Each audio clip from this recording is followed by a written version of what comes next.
C'est l'histoire de Thomas et Clara, deux jeunes amoureux qui partageaient une belle complicité. Ils s'étaient rencontrés à l'université et avaient rapidement tissé un lien fort, fait de rires, de projets et de rêves. Clara voyait en Thomas l'homme de sa vie, et Thomas aimait la joie que Clara apportait dans son quotidien. Un jour, Clara apprit qu'elle était enceinte. Elle était à la fois effrayée et heureuse.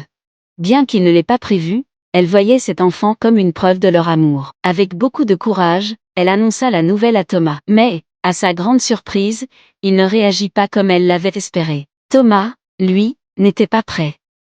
Il avait des projets de carrière, des rêves de voyage, et une peur immense de l'engagement. Lorsqu'il entendit les mots « Je suis enceinte », il se sentit submergé par une vague d'angoisse. Au lieu de discuter ou de chercher des solutions avec Clara, il prit la décision de fuir.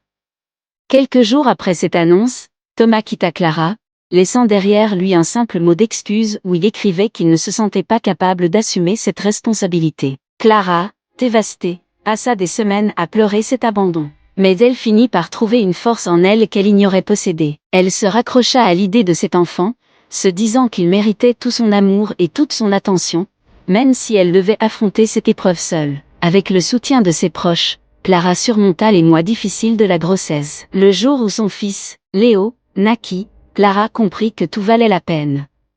Ce petit être, si fragile et si innocent, devint sa raison de vivre. Elle travailla dur pour lui offrir un foyer chaleureux et une vie remplie de bonheur. Léo grandit entouré d'amour, ignorant tout de l'absence de son père. Des années plus tard, Thomas, rongé par les regrets, chercha à retrouver Clara. Il avait compris, trop tard, la gravité de son erreur.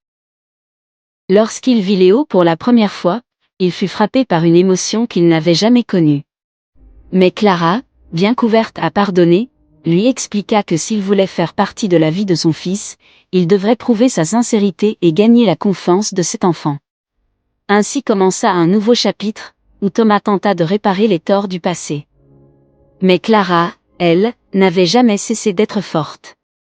Elle avait appris à ne compter que sur elle-même et à voir en Léo la plus belle preuve que, même après la douleur, il y a toujours de la lumière.